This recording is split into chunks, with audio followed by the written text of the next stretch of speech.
que vamos a hacer ahora va a ir acompañado obviamente de textos bíblicos, ya, para que podamos corroborar esta información y usted también en su casa pueda revisar con su Biblia. Por eso les pido, tengan su Biblia a mano por ahí, porque si alguno no entiende lo que dice su Biblia, ahí sí podría decir: yo no entiendo esto, me lo pueden explicar, y entre todos lo explicamos. Si les aviso, si hay algo que yo no entienda, ya, le voy a decir la verdad. Voy a decirle que por ahora no tengo esa respuesta, pero que voy a investigarlo, ya, y en el siguiente discipulado lo voy a aclarar. No les voy a mentir, no los voy a envolver en algo que no sé, ¿ya? Prefiero decirle: esto no lo sé, para que ustedes igual estén claros y se den cuenta también que quien está entregando este discipulado también es una persona, es un ser humano, que no conozco todas las cosas, y que pido al Señor que lo que no conozco, ustedes sí lo conozcan también, y así entre todos conocemos, valga la redundancia, la verdad que está en Cristo Jesús y en su palabra. Amén. Teniendo el título, vamos a comenzar entonces. La pregunta es: ¿qué religión nos enseña toda la verdad? ¿Ya? Para responder esta pregunta tendremos que retroceder en el tiempo, y si hablamos de la fe en Cristo, ¿qué es lo que realmente debemos investigar? Está en la Biblia. Desde antes que existiera la religión, desde antes que tuviera un título la religión, allí es donde vamos a encontrar las claves para este estudio. Primero, el objetivo es determinar de dónde tomaremos la información. Segundo, ¿por qué lo hago? ¿Por qué estamos haciendo este estudio? Usted debe preguntar, saber por qué esto me llama la atención, por qué este título me llama la atención, por qué lo hago, si dudo de mi fe o estoy dudando de mi religión. Es importante el por qué hacemos las cosas. Tercero, ¿es para atacar a alguien en particular? Lo que buscamos como iglesia nosotros es tener conocimientos para atacar a alguien. El punto 4 es: ¿quiero conocer la verdad? Si quiere conocer la verdad, o si a alguno le puede pasar que diga: a mí me da miedo la verdad. Me da miedo que la verdad pueda venir, me pueda golpear y cambie todo lo que pienso o todo lo que por años ya he creído. Hay muchas personas, y me detengo en este punto, de que cuando usted intenta decirle una verdad, prefieren decirle: no me digas la verdad, quédate tú con eso, a mí déjame como estoy. Porque no todos quieren saber, ¿ya? Recuerde usted que hay por ahí una frase que se dice que la verdad duele. Ya, hay personas que para no enfrentar ese dolor prefieren decir: no me diga nada a mí déjeme con lo que yo creo, con lo que yo pienso.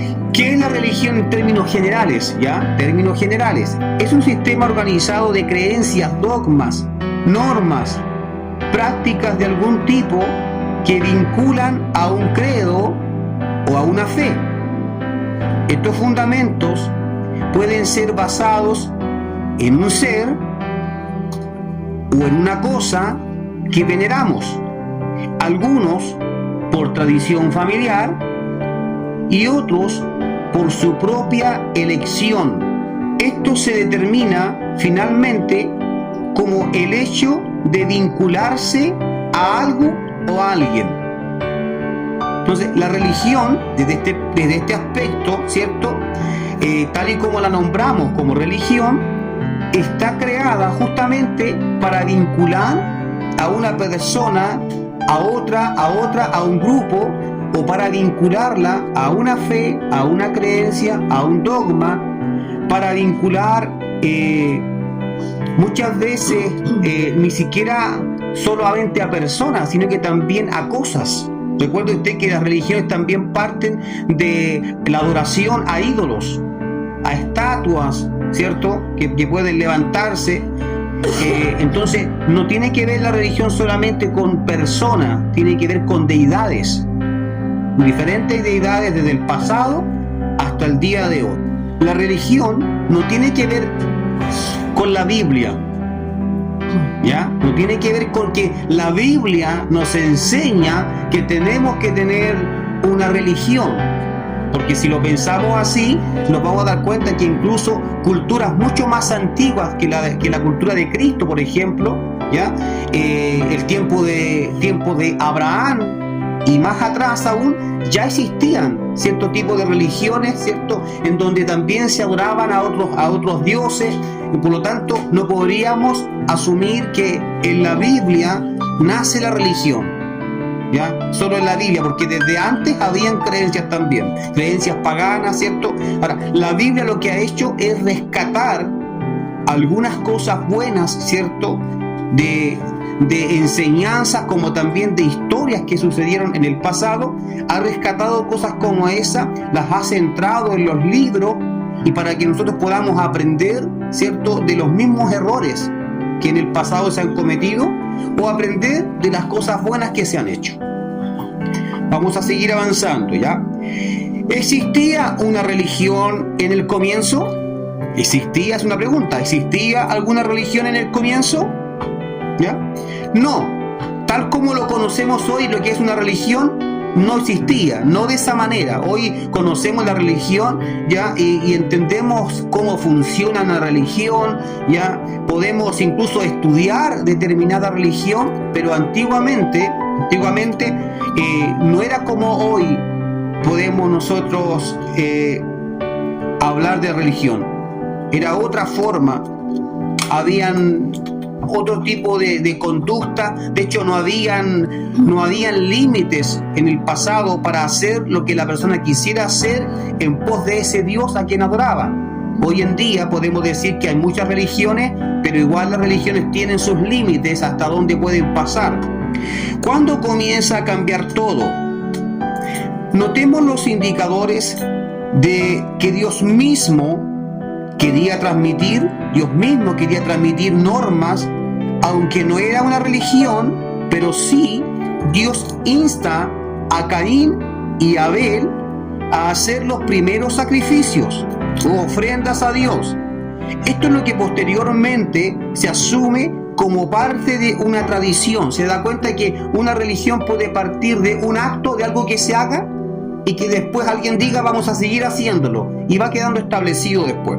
Entonces, ¿esto dónde está? Génesis capítulo 4, Génesis 4 verso 3, dice: al transcurrir algunos días, aconteció que Caín presentó una ofrenda a Yahweh o a Dios del fruto de su campo, y el verso 4 dice: y Abel trajo también de los primogénitos de sus ovejas a los más gordos, y Yahweh se agradó de Abel y de su ofrenda. ¿Ya?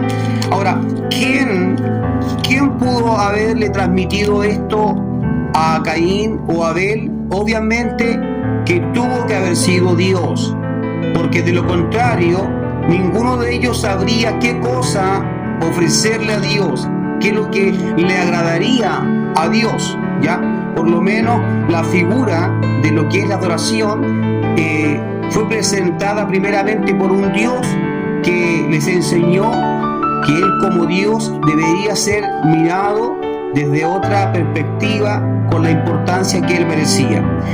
En el mismo libro de Génesis, pero vamos al capítulo 8, el verso 20 y 21, dice: luego erigió Noé un altar a Yahweh o a Dios, tomando de toda bestia limpia y de toda ave limpia, y ofreció holocausto sobre el altar.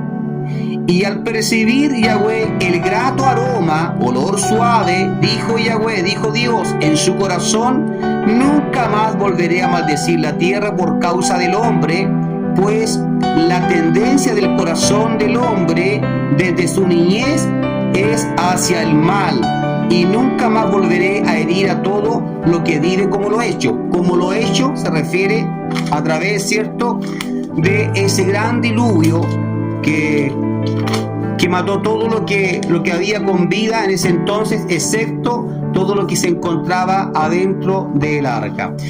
Aquí podemos ver la misma figura de un Dios que está recibiendo un sacrificio. Si se dan cuenta, ¿quién le transmitió entonces a Noé?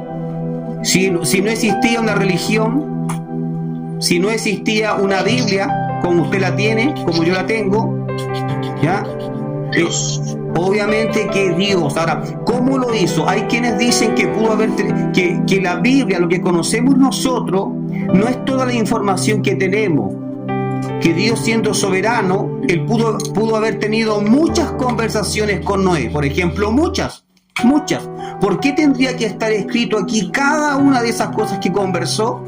De seguro hay muchas cosas que son íntimas, así como cuando usted va a la oración, usted puede decir, yo puedo expresar algunas cosas de lo que vivo con Dios, pero hay otras cosas que son muy íntimas mías, que yo las he hablado con Él.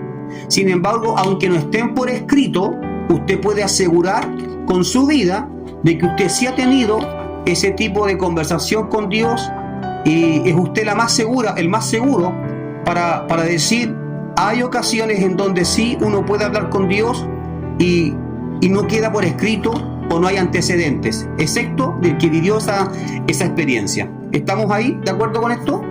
Veamos entonces. Hasta aquí todavía no aparece la religión, ¿ya? Debido a que aún no son muchas las condiciones y las exigencias de Dios. Lo que vemos hasta aquí es simplemente sacrificios que se están ofreciendo, pero no hay demasiadas condiciones como para decir, son tantas las condiciones que vamos a tener que enumerarlas. Para poder recordarla y establecerla, tendremos que hacerlo. Hasta aquí todavía eso no está pasando. ¿Cuándo comienza a cambiar esto? En el capítulo 12 de Génesis, capítulo 12, el verso 1 hacia el 3, dice, vete de tu tierra, de donde naciste, de la casa de tu padre, a la tierra que yo te mostraré. Haré de ti una gran nación, te bendeciré y engrandeceré tu nombre, porque eres bendito. ¿Ya? Bendeciré a los que te bendigan y maldeciré a los que te maldigan. En ti y en tu simiente. Recuerden esta palabra, dice en tu simiente, no dice en su simiente, ni tampoco dice en tus simientes, en plural. ¿Ya? Está hablando en tu simiente. Serán bendecidas todas las naciones de la tierra. Eso es lo que dice el capítulo 12 del libro de Génesis.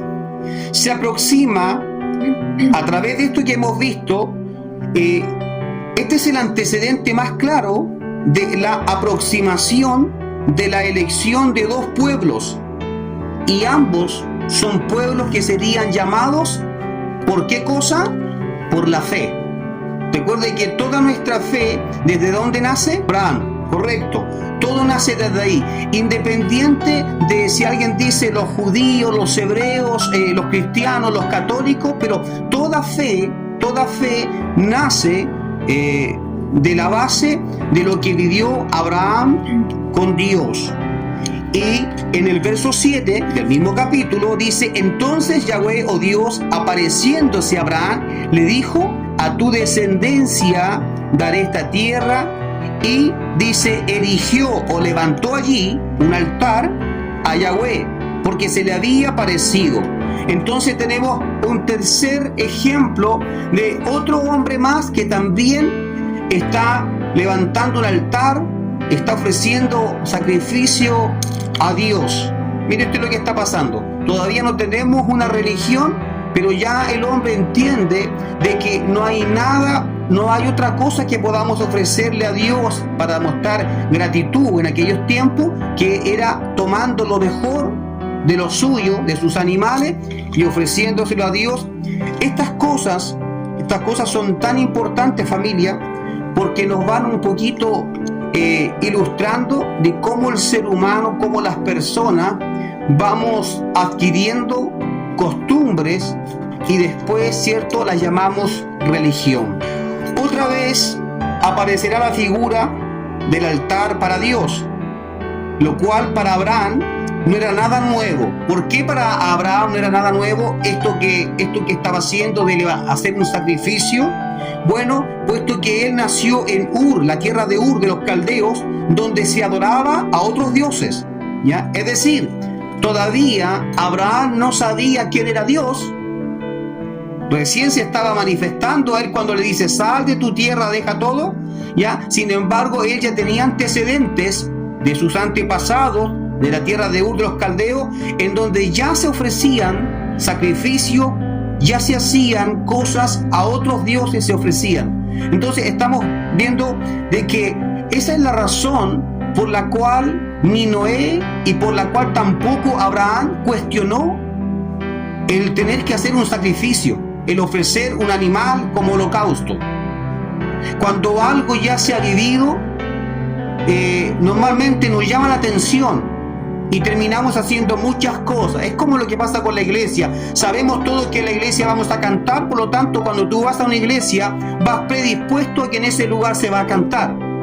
No tienes una complicación con eso. Asimismo, Abraham no tuvo una complicación porque esta experiencia que él estaba viviendo ahora con este Dios, ofreciendo un sacrificio, no era para nada algo desconocido para él. Solo que en esa cultura, Dios no era el que recibía los sacrificios, sino que eran otros dioses, ¿ya?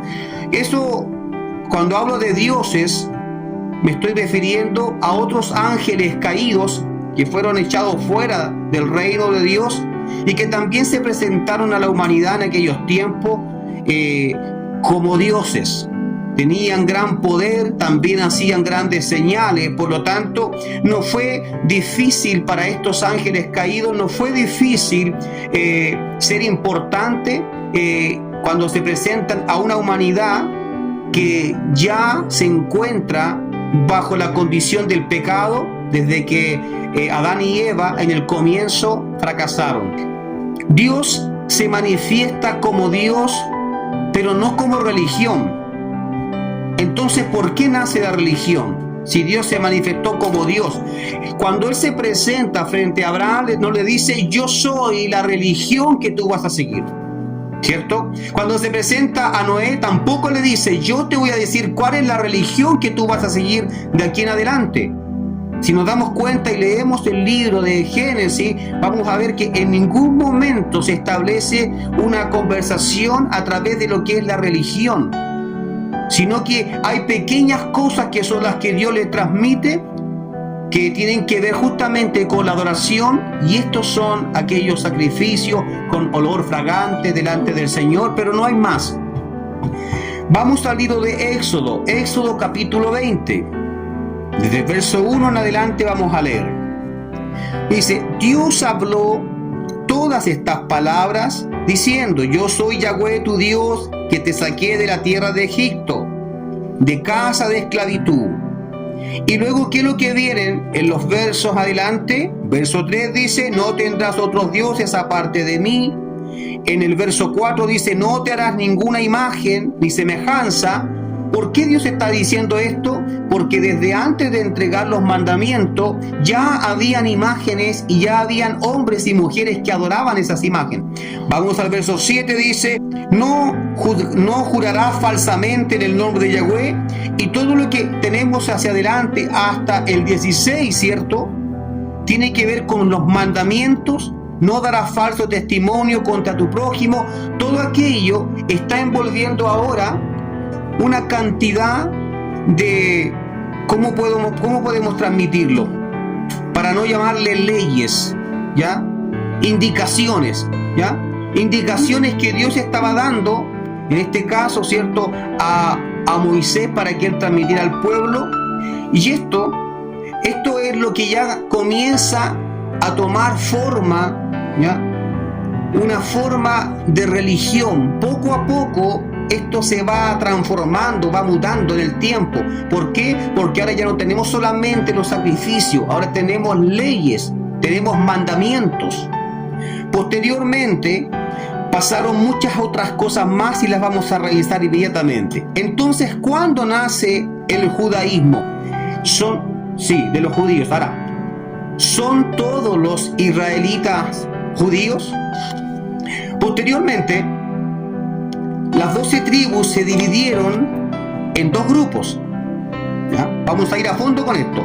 Las 12 tribus, ustedes saben que entonces Jacob, al cual se le cambió el nombre y se llamó ¿cómo? Israel. ¿ya? De ahí viene el nombre. A Jacob se le dio un nuevo nombre, Israel, y es él el que después de su descendencia tiene esos hijos, y cada hijo comienza a representar a un pueblo. Desde allí nacen las 12 tribus de Israel, ¿ya? Unas eran más fuertes e influyentes que las otras. Una de ellas, de esas tribus, es la tribu de Judá. Por eso le estoy contando esto, porque la religión es judía, ¿cierto? De eso hablamos. Entonces, desde ahí nace la tribu de Judá, la tribu de Benjamín, la tribu de Simeón, la tribu de Leví. ¿Por qué estoy nombrando estas 4, aunque existen 12 tribus aparte, ¿cierto? ¿Por qué? Porque estas fueron las que tuvieron mayor influencia dentro de lo que es el judaísmo. 12 tribus en total, sí, por si se entendió mal, 12 tribus en total, pero estas 4 son muy importantes porque fueron las que hicieron alianza. Bueno, Leví, para que todos ustedes saben, Leví es la tribu que le tocó quedarse a cargo del templo. Por lo tanto, este pueblo entero era el que no podía tomar posición de terrenos, ni tampoco ir a la guerra. No podían ensuciar sus manos. Simplemente ellos y toda su familia, sus hijos y sus generaciones tenían que dedicarse al templo, al servicio del templo, ¿ya? Las otras tribus restantes, esas eran las que iban a la guerra, ¿ya? También lo fue Benjamín, Simeón y Judá. Solamente Leví es el que no iba a la guerra, ¿ya? Para que quedemos claritos. Pero aún así vamos a enfatizar de que hay una tribu que es la que más resalta, y es la tribu de Judá. Seguimos entonces. Todas estas dominaron, estas 4 que hemos nombrado, dominaron el territorio sur, y el resto de los pueblos se quedaron gobernando en el territorio sobrante, es decir, el norte. ¿Qué sucedió después? El reino asirio conquistó el reino de Israel en el año 1722. Esto es historia, iglesia, es historia y nos va a servir mucho, ¿ya? Recuerden que hubieron muchos imperios en el pasado: el imperio romano, ¿cierto? El imperio babilónico, el imperio asirio, el imperio persa, ¿ya? Estoy nombrando. Y cada uno de ellos marcó etapas, marcó historia, y dejó también cicatrices en el pueblo de Israel. Ya vamos a entender por qué. Israel fue quien perdió su identidad religiosa. Hay 2 grupos, estos 4 que hemos mencionado, y el restante de ellos se dividieron, es decir, en el mismo terreno donde estaban situados, ellos decidieron apartarse y decidieron que en el sector norte de Israel iban a escoger su propio rey, y en el sector sur también tendrían su propio rey. Estamos hablando de un solo pueblo, pero con 2 reyes funcionando a la misma vez. Entonces, ¿qué sucedió con el reino de Israel? Que es en donde quedaron todas las otras tribus: la tribu de Rubén, la tribu de Gad, de Dan, todas estas tribus sobrantes, ¿cierto? Esas fueron las que comenzaron a cambiar, a abandonar a Dios. Fueron las primeras en comenzar a abandonar a Dios, a soltarse de las tradiciones, de los mandamientos que ellos habían recibido. Por lo tanto, ellos fueron conquistados por estos imperios que yo les he mencionado. Tomaron fácilmente costumbres de los asirios, tomaron su idioma, tomaron identidad de ellos. Estos fueron pueblos que hoy podemos conocer como el pueblo de Rubén, de Isaacar, Zabulón, Gad, Aser, Dan, Neftalí y José. Esos son los que estaban faltando para completar a todo el pueblo de Dios. El territorio que fueron ocupando ellos es el territorio de Mesopotamia. Por lo tanto, la influencia de otras religiones de ese tiempo comenzaron también a hacer lo suyo. Comenzaron a robarle la identidad al pueblo de Israel, mientras que en otra zona de ese mismo territorio estaba Judá con sus hermanos, sus 4 pueblos, y ellos lograron mantenerse por más tiempo aferrados a sus tradiciones, aferrados a sus costumbres. La verdad es que entre estos hermanos no se llevaban nada bien. Entre estos pueblos había una enemistad, habían rasgos muy marcados entre ellos, y era justo porque Judá siempre intentó establecerse, aun y cuando también fue dominado por otros imperios, pero intentó mantenerse arraigado a la palabra, sin dejar su fundamento, aunque también fueron cautivos después, porque también fueron conquistados.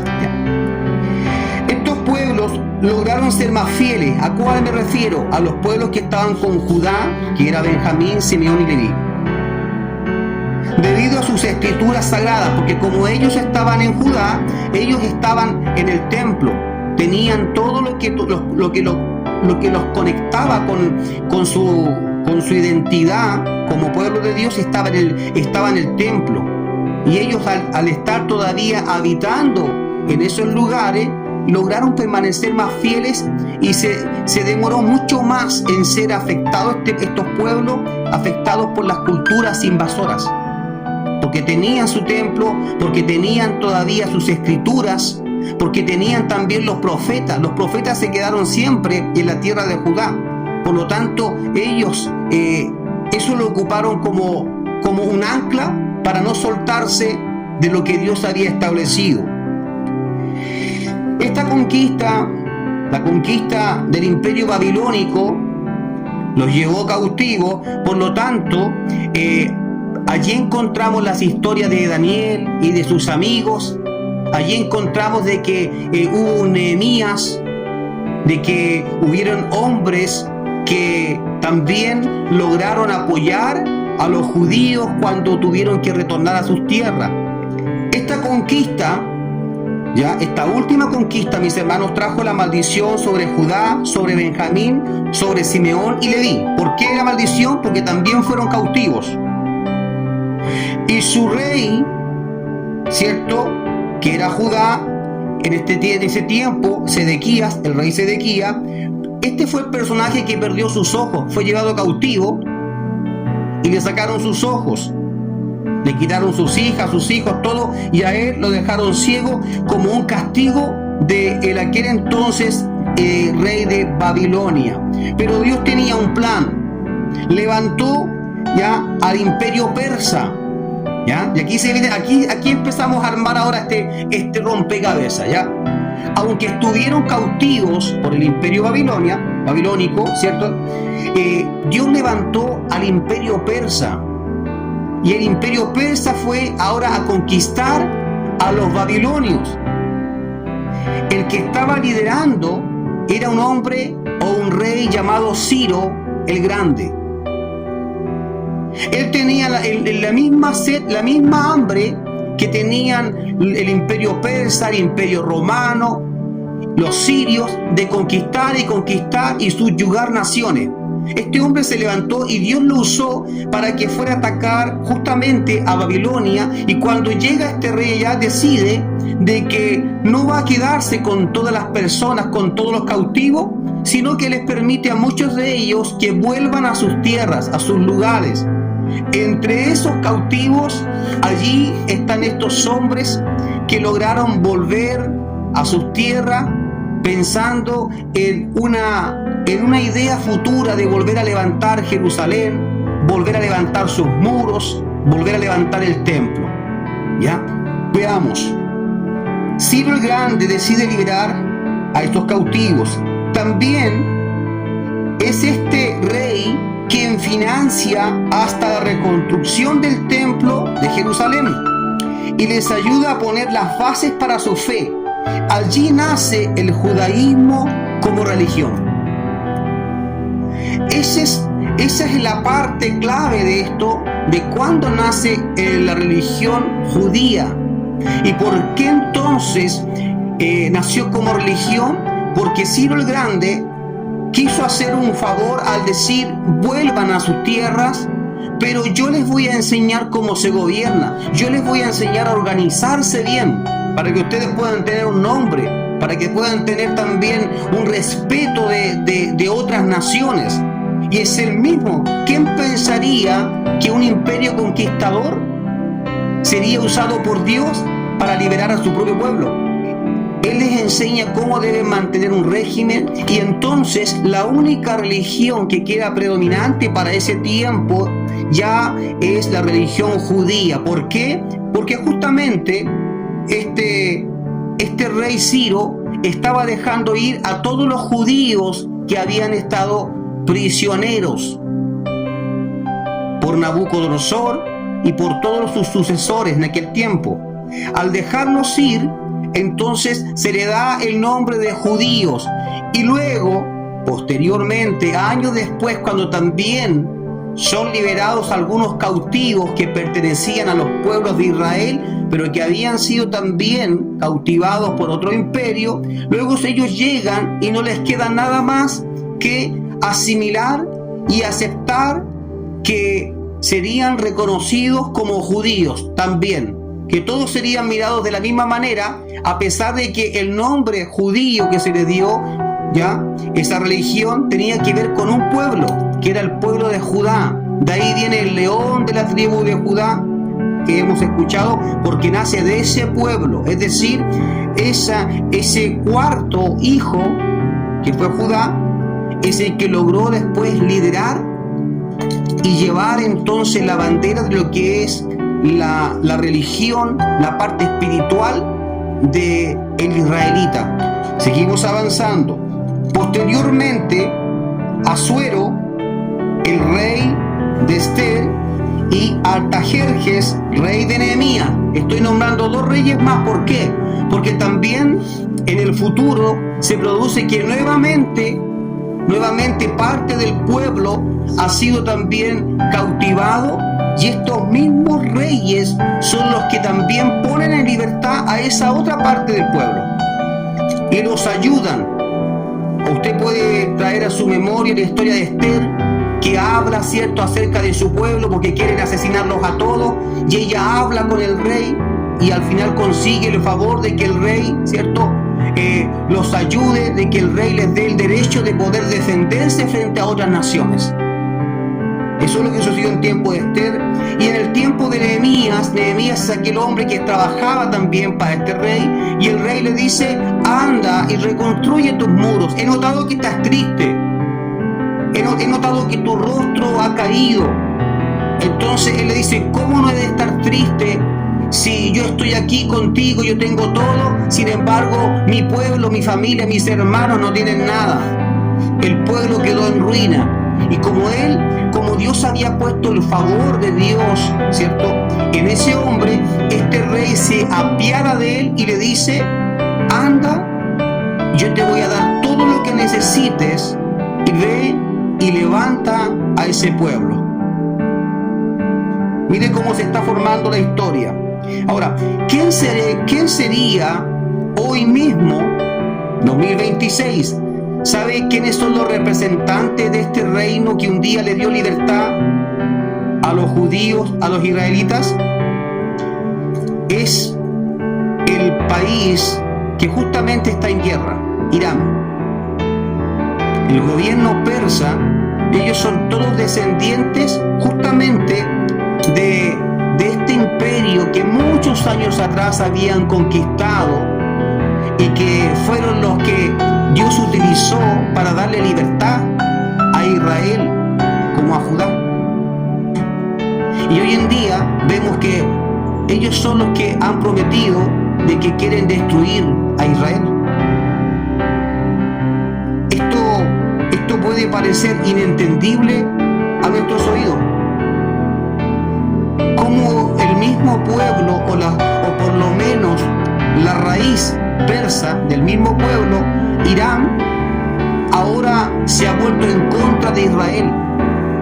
¿Qué está pasando? ¿Por qué Dios permitió esto otra vez si Israel y Judá ya habían sido liberados? ¿Qué estará pasando? Hay una parte Israel comenzó como a engrandecerse, ¿cierto? Sí, eso tiene que ver, ¿ya? Eso tiene que ver en gran parte con lo que hoy está pasando. ¿Por qué? ¿Por qué tiene que ver? Porque Israel tiene un historial bastante grande de todas las veces que Dios le ha bendecido, le ha ayudado, y ellos le daban la espalda a Dios. Ellos volvían otra vez al paganismo, volvían otra vez a otros dioses, a la autosuficiencia, el creer que pueden solo. Entonces, cada vez que Israel volvió atrás y olvidó a Dios, Dios siempre permitió, como a modo de castigo, de que ellos fueran otra vez subyugados, castigados, conquistados. Ya. Lo que tiene que ver con Ismael y con Isaac son otras naciones que Dios tampoco quiso eliminar de la faz de la tierra, por cuanto igual habían salido, ¿cierto?, de los lomos, por así decirlo, como se hablaba en aquel tiempo, de Abraham, ya, con la esclava. Pero eso no es la causa. No es la causa. Ese pueblo es un pueblo que de hecho fue bendecido por Dios, porque Dios pudo haber matado a ese hijo en el desierto, como también a su madre, a la esclava. Pero Dios les permitió vivir porque tenían algo que hacer, ¿cierto? En el escenario de todo lo que tiene que ver con Israel en el futuro, ellos también. Pero la cosa es que estamos hablando de por qué razón otra vez Israel se vuelve a encontrar hasta el día de hoy atacado y odiado por la mayoría de los países. No todo, pero la gran mayoría. Ese es este Israel que conocemos. Es el Israel, ese que estaba sujetado a Dios completamente, el que obedecía al Señor. ¿O será que estamos ante otro Israel o un Israel que está mezclado? Entonces, entre esto que estaba pasando, vemos que, aunque a todos los llamamos judíos hasta el día de hoy, sin embargo, cuando vamos a la raíz de esto, vamos a encontrar de que hay judíos, ¿cierto? Hay judíos de religión, pero no así en cuanto a su tribu o a su pueblo. Puedes encontrar a un judío que practica el judaísmo, pero que sin embargo pertenece a la tribu de Benjamín, otro que pertenece a la tribu de Leví, otro que pertenece a las raíces de Dan, de Gad, ¿ya? Pero no todo el que llamamos judío es judío por naturaleza porque pertenece a ese pueblo, ¿ya? Recuerden que estas familias se mezclaron una vez que vuelven, ¿ya? Que vuelven de haber sido cautivos, se mezclaron y adoptaron la religión que Ciro el Grande había logrado, ¿cierto?, allí configurar en ayuda de estos hombres que habían sido liberados de la tribu de Judá. Amén. Ahora, el daño que se ocasionó hasta el día de hoy es que Israel sigue siendo terco, sigue siendo duro de cabeza, sigue siendo muchas veces arrogante. Lo que hoy conocemos como Israel o el sionismo que le llaman, ¿cierto?, la política de Israel, ya es algo que no está completamente ligado a la religión o al judaísmo. A veces pensamos que todos son judíos. No, todos viven en Israel, pero no todos practican el judaísmo. Y justamente hay una gran cantidad de personas que no practican el judaísmo, que dicen ser israelitas, pero no judíos de la tribu de Judá, y ellos siguen, muchos de ellos en su gran mayoría, siguen con la idea de que Dios en el pasado les dijo de que les iba a dar, ¿cierto?, que iban a ser bendecidos y que iban a alcanzar muchas tierras y muchas naciones, y hasta el día de hoy todavía ellos tienen una idea en su cabeza de recuperar algunas de esas tierras que sienten que les pertenecían a ellos. ¿Ya? Esto ha hecho de que en vez de tomarlas o reclamarlas en cuanto a la búsqueda de Dios, del gran yo soy, de Yahweh, ya lo han hecho intentando tomarlas por las armas, a través de guerras, que es lo que estamos viendo hoy en día. Ellos dicen que están reaccionando frente a las amenazas de un Irán que ha prometido que no descansará hasta que mate a todos los israelitas, y que por eso quieren crear una bomba nuclear para deshacerse de ellos. Israel ahora va al ataque intentando de que no logren tener esas armas atómicas, con la idea de que así no seremos destruidos, ¿ya? Pero más allá de este puente que tiene que ver con política, que tiene que ver con ambiciones, que tiene que ver con los miedos propios de Israel, de no ser desaparecido, ¿ya? Todo esto nace cuando hay un Israel, que no son todos, por favor, no son todos, pero cuando hay una gran parte de Israel que ha olvidado a Dios y que lo está usando solamente como una frase, pero que no están preocupados de agradar a Dios. ¿Sabía usted que uno de los lugares más atacados hoy en día es Tel Aviv? Y Tel Aviv es la capital de la homosexualidad y está en Israel. Es tremendo esto. Cualquiera pensaría que donde menos podría suceder algo así sería en Israel. Sin embargo, allí es. Y donde más han habido ataques ya desde Irán y desde el grupo Hezbollah, que son justamente los terroristas, es ese sector. En mi cabeza nace la idea de, ¿no será Dios que otra vez está permitiendo que Israel sea castigado por todo aquello que ellos han permitido, por toda la suciedad que dejaron entrar? ¿No creen ustedes que podría ser efectivo eso? ¿De que detrás de esto esté Dios? ¿O será que Dios no sabe que esto que está pasando? ¿O que Dios está en contra de esto? ¿Podría Dios detener esto inmediatamente? Yo creo que sí podría hacerlo, pero no lo ha hecho, porque todo acto traerá sus consecuencias y Dios no hace excepción de personas. También con ellos está pasando. Ahora, hay una cantidad enorme de judíos hoy en día, judíos ortodoxos, que por ejemplo no están de acuerdo con la política de Israel, que no están de acuerdo de que ellos manipulen la religión, pero que no la están siguiendo. Y ellos están de acuerdo con la paz. Ellos no quieren lo mismo que Israel está buscando. Israel hoy en día está dividido, tal y cuando estuvo dividido entre el territorio del pueblo de Judá, Benjamín, Leví, Simeón y todos sus otros hermanos. Así mismo está. Esto significa que Israel parece que no entiende.